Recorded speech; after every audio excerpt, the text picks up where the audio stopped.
Spy girl meets millionaire doctor, a true love story that changed everything. Sophie Bennett's hands trembled as she clutched the clipboard, her fingers tightening around the pen.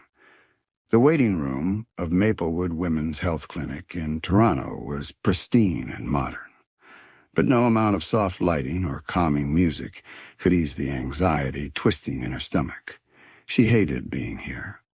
Her heart pounded as she scanned the intake form in front of her. Name, date of birth, medical history. Simple questions, but her mind felt like a jumbled mess. She wiped her clammy hands on her jeans and forced herself to focus. Just fill out the form, Sophie. It's not that hard. But it was hard. She had spent her whole life avoiding this moment, convincing herself she didn't need to see a gynecologist. But after weeks of discomfort and late-night Google searches that only fueled her worst fears, she had finally caved. The receptionist had highly recommended Dr. Ethan Carter, one of the best in the city. She hadn't thought much of it at the time. To her, a doctor was just a doctor. Old, serious, professional. But nothing could have prepared her for what happened next. A nurse stepped into the waiting room holding a file. Sophie Bennett? Sophie nearly jumped. She swallowed hard, gripping her form like it was a lifeline. With wobbly legs, she stood and followed the nurse down a hallway, her stomach churning as she passed closed exam rooms. The scent of antiseptic filled the air. "You can have a seat," the nurse said with a polite smile, gesturing to a chair inside the doctor's office. "Dr. Carter will be in shortly." Sophie nodded, but she could barely breathe. She sat down stiffly, her back straight as a ruler, her hands clasped in her lap. The room was neat. Framed certificates lined the walls. A sleek desk sat in the corner, and beside it, the exam chair loomed like something out of a horror movie. She tried not to stare at it. Her fingers twisted together anxiously as she rehearsed what she would say. Be calm. Be normal. Get through this. And that was when Sophie forgot how to breathe altogether.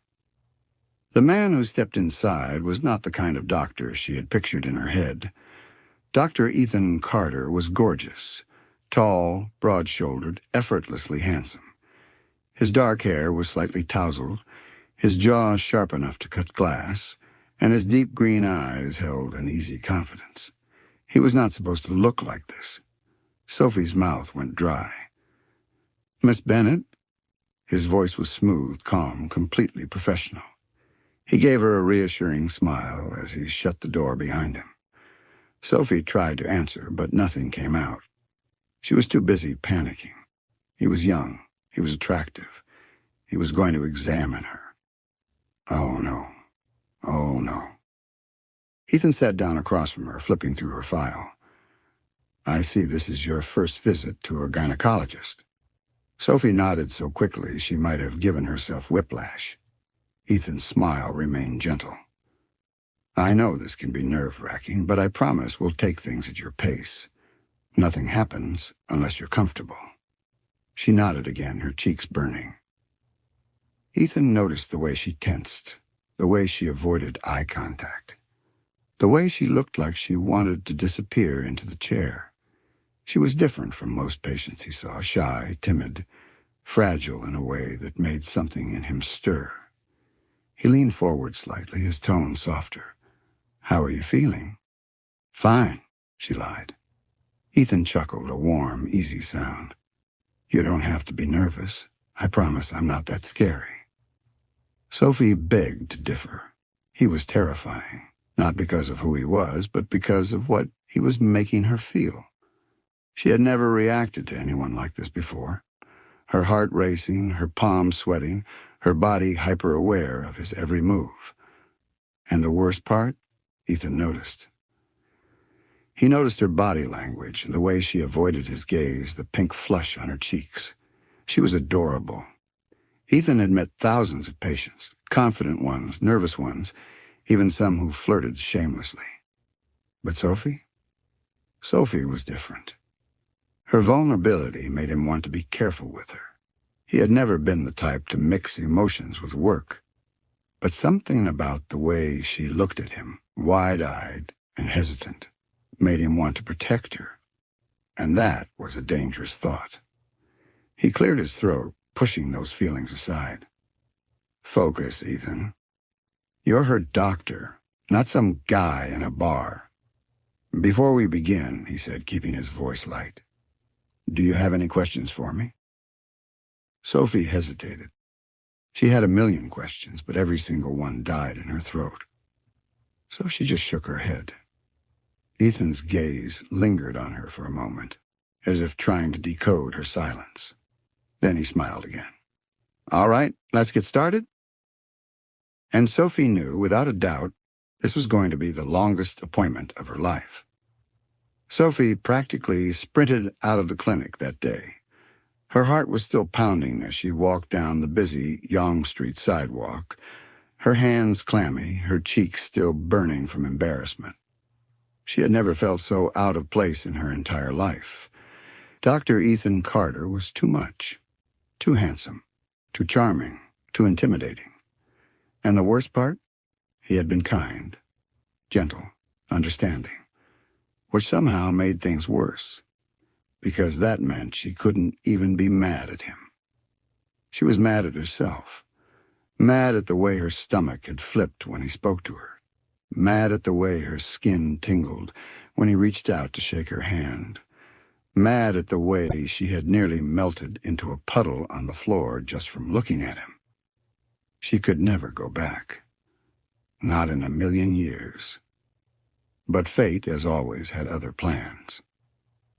For the next 2 weeks, Sophie ignored every call from the clinic. Her prescription needed to be adjusted? Didn't care. Sophie Bennett needed to schedule a follow-up, not happening. But then her symptoms started getting worse, and no amount of avoiding the problem was going to make it go away, which was how she found herself back in that same waiting room at Maplewood Women's Health Clinic, gripping the arms of the chair like it was a lifeline.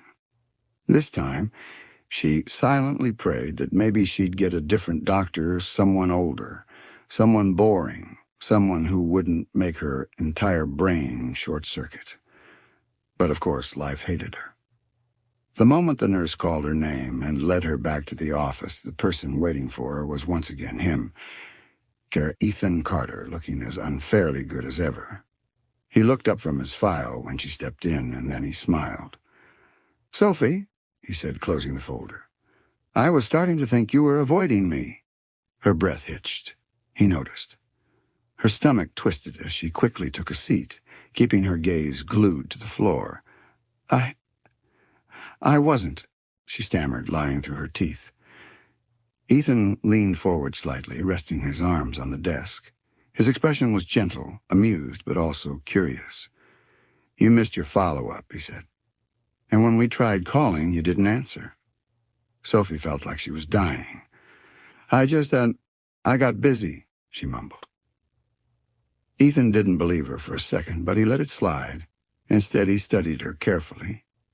Noticing the ways she kept fidgeting with the hem of her sleeve, the way her shoulders were tense and stiff. She was nervous. She had been nervous last time, too, and somehow knowing that made something inside him soften. He had seen thousands of patients, but none like Sophie Bennett. There was something about her, something delicate, something that made him want to be careful, to move slowly, to make sure she felt safe.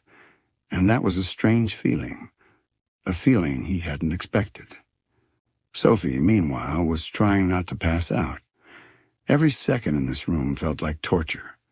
She knew he was just doing his job, that he wasn't thinking about this the way she was. But it didn't matter. She had to get out of here as soon as possible. So the moment the appointment ended, she practically ran for the door, mumbling a thank you as she disappeared down the hall. And Ethan, for reasons he couldn't quite explain, felt a pang of disappointment as he watched her go. He didn't expect to see her again so soon, not outside the clinic, not in a completely different setting. But a few days later, as he stepped into his favorite cafe in downtown Toronto to grab a coffee before heading to work, his eyes landed on a familiar figure sitting by the window, curled up with a book. Sophie. She hadn't seen him yet. She was focused on the novel in front of her, occasionally tucking a strand of hair behind her ear, biting her lip in concentration. She looked peaceful here, different. Not the bundle of nerves she had been in his office, and for some reason, that made Ethan hesitate. Because suddenly, she wasn't just a patient. She was someone he wanted to know, not just in a medical setting, not just as a name on a file, but as a person. As Sophie. He took a deep breath and walked over. "Fancy seeing you here," he said, leaning slightly against the table. Sophie froze mid-sip, her eyes going wide as she looked up. For a moment, she just stared at him, like her brain was still processing what was happening. Then she choked on her coffee. Ethan tried not to laugh. Sophie wanted to die. Because for the second time in a row, Dr. Ethan Carter had completely caught her off guard. Sophie gripped her coffee cup tightly, her heart still racing from the surprise of seeing Dr. Ethan Carter outside his clinic. She had barely recovered from her embarrassment. And now here he was, standing in front of her, impossibly composed, his sharp green eyes glinting with amusement. Hi?" she stammered, wiping her mouth with the back of her hand. Ethan chuckled, sliding into the seat across from her without waiting for an invitation. "I had no idea you came here," he said, glancing around the cafe. "This is my usual spot." Sophie swallowed hard, trying not to panic. This was not where she expected to see him again, outside of a medical setting, just casually sitting across from her like this was normal. I like the quiet," she mumbled, hoping he wouldn't notice how nervous she was. Ethan smiled. "Me too." And just like that, an easy silence settled between them. For the first time, Sophie allowed herself to actually look at him, really look at him. He was wearing a tailored dress shirt, the sleeves rolled up to his elbows, revealing strong forearms. His watch looked expensive. His entire presence was effortlessly polished, exuding wealth and confidence. He looked like someone who belonged to a completely different world than hers. And yet here he was, sitting across from her, looking at her like she was the most interesting thing in the room. That thought terrified her. A few days later, Sophie's world shifted again. She was absent-mindedly scrolling through her phone when she stumbled upon an article, and her stomach dropped. Dr. Ethan Carter, the millionaire doctor behind Carter Medical Group. She froze, her heart pounding. She clicked on the article, her eyes widening with every word. Ethan wasn't just a doctor. He was the doctor, a leading name in gynecology, a pioneer in women's health, with multiple hospitals under his name, including the very clinic she had visited. And on top of that, he was filthy rich. Sophie could barely breathe. It wasn't just that he was successful. It was the fact that she had been so naive. She had let herself believe for even a second that he was just a normal person. But now the truth was staring her right in the face. Ethan Carter wasn't just some charming doctor. He was untouchable. And she? She was just Sophie Bennett, an ordinary girl with an ordinary life, struggling to pay her rent, trying to figure things out one day at a time. They weren't equals. They weren't even close. And the sooner she accepted that, the better. Ethan started noticing the change immediately. Sophie was avoiding him. At first, Ethan thought he was imagining it. But then she started ignoring his texts, stopped coming to the cafe, stopped showing up for follow-up appointments. And suddenly he realized he might actually lose her before he even had a chance to figure out what this was. That was unacceptable. So one evening he found her. Sophie had just finished her shift at the Maplewood bookstore, her bag slung over her shoulder as she stepped onto the sidewalk. And then he was there, leaning against his sleek black car, his arms crossed, his eyes fixed on her. Sophie's heart leaped into her throat. "Ethan?" His gaze never wavered. "Are you avoiding me?" His voice was calm, but there was something beneath it, something she had never heard before.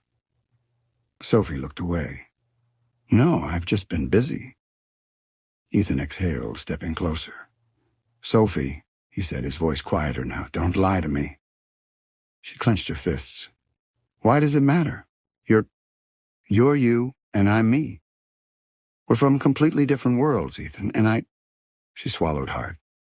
"I don't want to be someone people think is chasing after you for your money." Ethan stared at her for a long moment. Then he laughed. It wasn't mocking, it wasn't cruel, but it was genuine disbelief. Sophie felt her cheeks heat. "Why are you laughing?" Ethan shook his head, his expression softening. "Because, Sophie," he murmured, "I think you're the first person in my life who's ever run away from me because of my money." Sophie's lips parted, but she had no words. Because for the first time she saw it, the exhaustion in his eyes, the way he looked at her not as a doctor, not as a millionaire, but as a man who was simply trying to understand her. And suddenly she wasn't so sure about running anymore. Sophie tried everything to keep her distance from Ethan. She avoided the cafe. She turned down his invitations, politely at first, then more firmly. She ignored the texts he sent, checking up on her, even though each one made her heart ache with guilt. But no matter how hard she tried to shut him out, there was one thing she couldn't ignore: herself. Because every time she saw his name flash across her phone, her fingers itched to respond. Because every time she walked past the clinic, she had to force herself not to look inside. Because every time she closed her eyes at night, she saw his face, heard his voice, felt the warmth of his presence. And that terrified her. Because Ethan Carter wasn't just someone she could fall for. He was someone she could lose herself in. And that was even scarier than the idea of him walking away. So Sophie did the only thing she knew how to do. She ran. But Ethan didn't give up so easily. At first, he gave her space. He let her have time to process, to come to terms with whatever this was between them. But when the days stretched into weeks, and Sophie still refused to let him in, he knew he had to do something. So he stopped chasing her. And instead he simply showed up. Not in a grand, dramatic way, but in small moments. At the bookstore where she worked, where he would occasionally drop by, pretending to browse while striking up casual conversation. At the cafe where he would sit in his usual spot, a quiet presence in her periphery, never pushing, just being there. And slowly it worked. Because Sophie stopped avoiding him. She stopped making excuses. And one day she even found herself laughing at something he said, a real, genuine laugh. And for the first time in weeks, Ethan saw a crack in her walls. But just as Sophie was starting to feel comfortable, starting to think that maybe this wasn't as impossible as she thought, something happened that changed everything. It was late. She had stayed at work longer than usual, her head pounding, her limbs heavy with exhaustion. She hadn't been feeling well all day, but she pushed through it, telling herself it was just a little fatigue, that she would be fine when she got home. But as she stepped onto the sidewalk, the world tilted. Her vision blurred, her knees buckled. And then everything went black. The next thing she knew, she was somewhere warm, soft sheets beneath her, a steady beep of a monitor in the background. Slowly she opened her eyes, only to be met with the last person she expected to see. Ethan, sitting beside her bed in the hospital, his elbows resting on his knees, his face drawn with worry. The moment he saw her awake, he exhaled sharply, relief flooding his features. "Sophie," he murmured, "you scared the hell out of me." Her throat was dry. What happened?" "You collapsed on the street," he said, his voice tight. "A passerby called an ambulance. When I found out you were here, He swallowed hard. "I came as fast as I could." Sophie blinked slowly, trying to process his words. He came for her. He had dropped everything for her. And suddenly, all the walls she had built, all the reasons she had convinced herself to stay away from him, they didn't matter anymore. Sophie woke up to the soft glow of hospital lights and the distant murmur of voices outside the room. Her body felt heavy, her limbs weak, but it was the warmth beside her that made her turn her head. And that was when she saw him.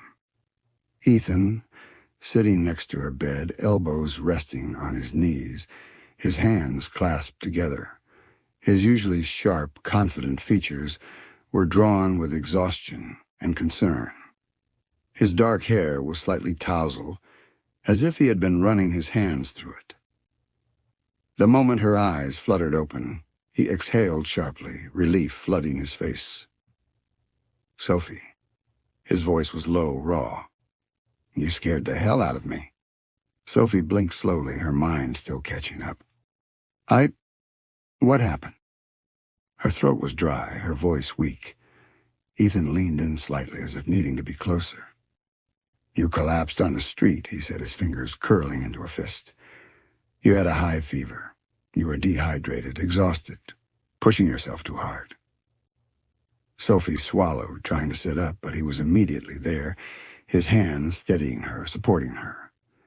And for the first time she saw it, not pity, not responsibility, but something else entirely, something gentle, intense, unwavering, genuine care.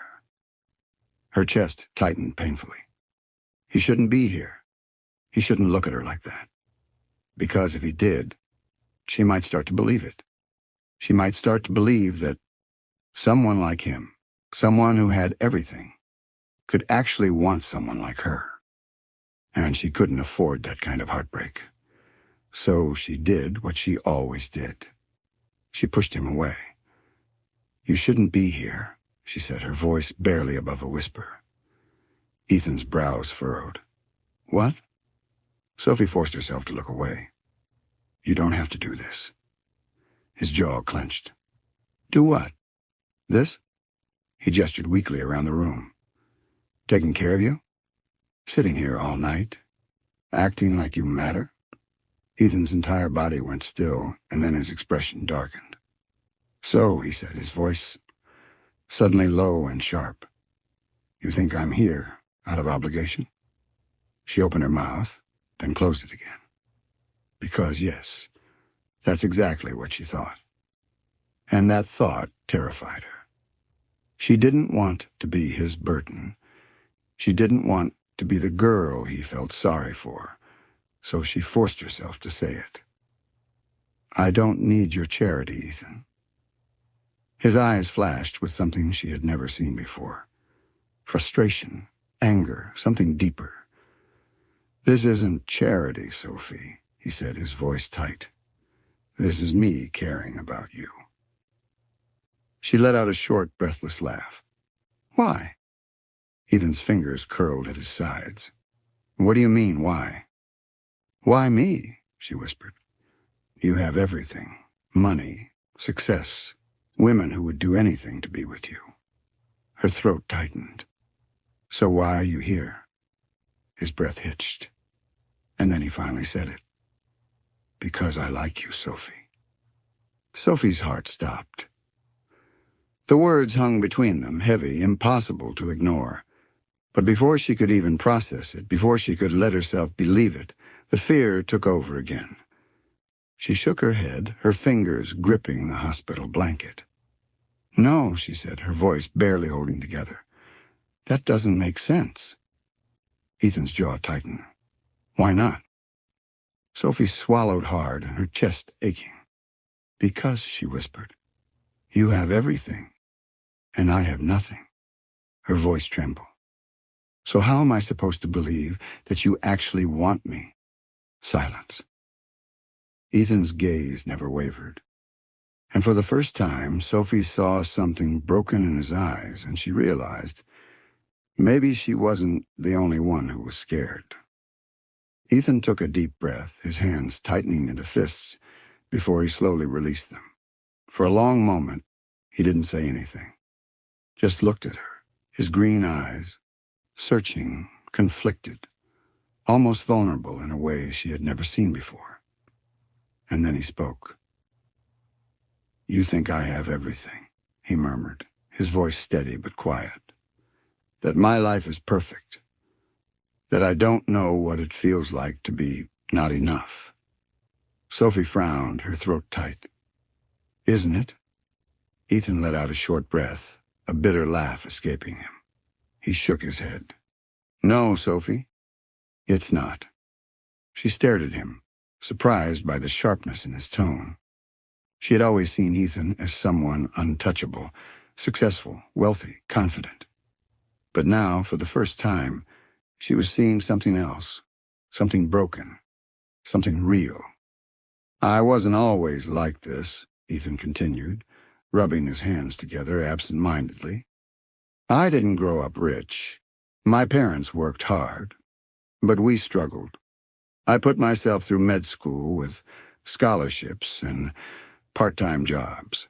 Sophie held her breath, watching as he spoke, not with his usual confidence, but with a quiet honesty that made her heart ache. When I finally became a doctor, when I started making real money, I thought I'd made it. I thought, this is it. I've done everything right. His voice dropped lower. And then I met someone. Sophie's stomach twisted. She was beautiful, smart, everything I thought I wanted. And she said she loved me. Ethan's jaw clenched. I believed her. Sophie already knew where this was going, and yet she couldn't stop herself from whispering, What happened? Ethan let out a slow breath.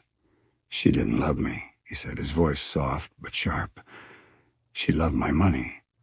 Sophie felt her chest tighten painfully. Ethan glanced at her, his expression unreadable.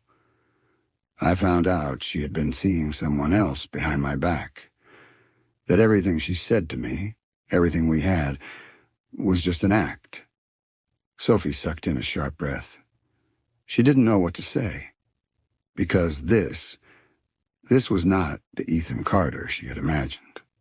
This was not the perfect, confident doctor. This was a man who had been betrayed, hurt, left with scars that no one else could see. Just like her. I haven't really let anyone in since then, Ethan admitted, rubbing the back of his neck. I tell myself I don't need to, that it's easier this way. He looked up at her then, his gaze burning into hers. But then I met you. Sophie froze. Her heart stopped. And suddenly, everything else disappeared. The hospital, the past, the fear. It was just him and her and the unspoken truth between them. Sophie swallowed, trying to find her voice. Ethan, he shook his head. No, let me finish. He took a step closer. Sophie's throat tightened. Ethan took another step. And now he was right in front of her, so close she could feel the warmth radiating off him. I don't care what you have or don't have, he said, his voice raw with emotion. I don't care that you don't come from money. I don't care that you think you're not enough. His fingers brushed against hers, tentative, hesitant. Almost like he was giving her the chance to pull away. She didn't. All I care about, he murmured, is you. Outside, the city lights of Toronto twinkled against the dark sky, the soft hum of the night, filling the silence between them. And then Ethan cupped her face, tilting her chin up until their eyes met. I want you, Sophie, he whispered. Just you. Sophie's breath hitched. and for the first time she let herself believe it. Sophie lay awake that night, staring at the ceiling, her heart tangled in a mess of emotions she couldn't untangle. Ethan's words echoed in her mind, soft but unshakable. "I want you, Sophie. Just you." She had spent so long believing she wasn't enough, that she was too ordinary, and that love wasn't meant for someone like her. And yet, Ethan had chosen her anyway. But could she do it? Could she let herself believe in this? Believe in him? The next few days were a whirlwind of doubt. Sophie avoided calling him, avoided making a decision, even though deep down she already knew the answer. Because the truth was, when she imagined her life without Ethan in it, it felt empty, cold, like something was missing, like he was missing. And that terrified her even more than the idea of falling for him. Ethan, on the other hand, waited. He didn't push. He didn't demand an answer. He didn't try to force her into something she wasn't ready for. Because he knew Sophie. He knew she needed time.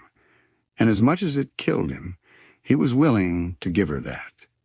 Because if it meant having her in the end, she was worth the wait. But Sophie couldn't run forever. The moment it happened, she didn't think. She didn't weigh the consequences. She didn't hesitate. All she knew was that she needed to see him. So she ran.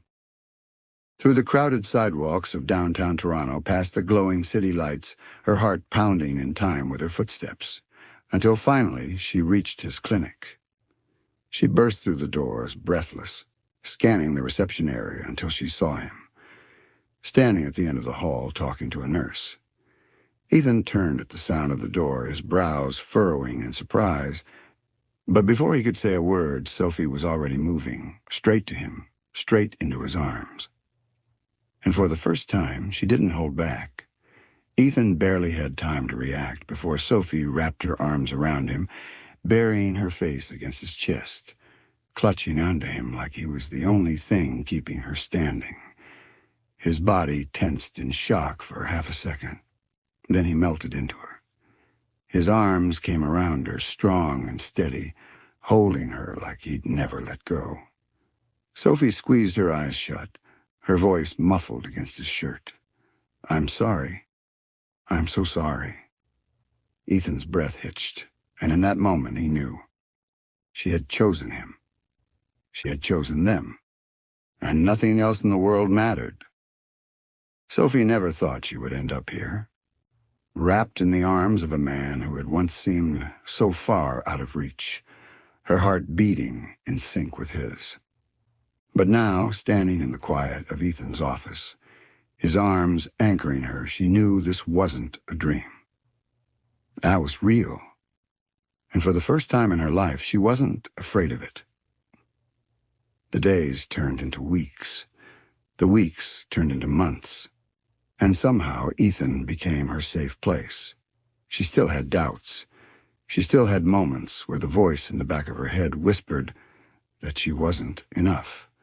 But every time that fear crept in, Ethan was there, reminding her in quiet, steady ways that she was, that she had always been. 1 year later, Ethan took her back to the same cafe where it all began. Sophie didn't think much of it at first. Not until she saw the nervous way he was fidgeting with his coffee cup. Not until he reached for her hand and his thumb tracing slow circles against her skin. Not until he dropped to one knee right there in the middle of the cafe with a small velvet box in his hand and pure love in his eyes. Sophie gasped, her heart lodging in her throat. Ethan smiled up at her, his voice soft but full of certainty. "Sophie Bennett, will you marry me?" Tears blurred her vision. A year ago she would have run. But now there was only one answer. Yes. The cafe erupted into cheers, but all Sophie could hear was the sound of her own heartbeat and a quiet, unshakable promise in Ethan's gaze that no matter what, they had found each other. and neither of them would ever be alone again. And just like that, Sophie and Ethan's story came full circle. From an unexpected meeting in a doctor's office to a love neither of them ever saw coming, she once thought she wasn't enough. He once thought he'd never open his heart again. But love found them anyway, not in grand gestures or perfect moments, but in the quiet, steady presence of someone who refused to walk away. Because in the end, love isn't about perfection. It's about choosing each other, over and over again. Sophie and Ethan's story reminds us that love isn't about perfection. It's about choosing each other, flaws and all. From a shy girl's first visit to a clinic to a heartfelt proposal in a cozy cafe, their journey proves that love finds us when we least expect it. If their story touched your heart, don't forget to like, share, and subscribe to Timeline Stories for more heartfelt tales. Until next time, keep believing in love.